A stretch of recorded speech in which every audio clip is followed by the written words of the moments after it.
požiadavku, tak vám určite budú musieť odpovedať. To len tak, keby ste chceli. Čiže oni ho normálne obvineného zrušiť 15.9. Služobný pomer A zoberú ako civilného práva 10. hneď na ministerstvo vnútra. Dobre, ja to pozriem, toto je zaujímavé, to samozrejme s týmto pracujem. To je jedna vec a ešte Mirka vybrala tam nejakú vec ohľadom očkovania.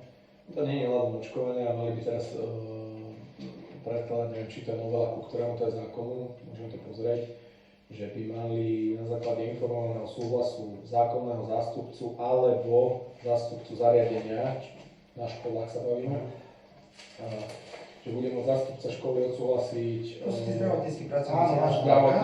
zdravotnú starostlivosť dieťaťa. Dobre, si to viem o tom. Ja neviem, či nepočúvali moju kanceláriu, čiže to je presne to, čo hovorím. Oni dneska spätne sa snažia vyhodnotiť, v čom môžu byť namočení, čo kde povedali.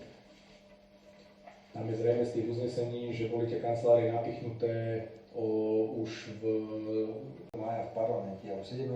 mája povedal Aláč, šéf SIS na schôdzi Národnej rady, že to, čo je napísané, je už procesne dokumentované nejakým objemom pod posluchom. Takže to bolo skôr, to je podľa mňa nejaký apríl, maj.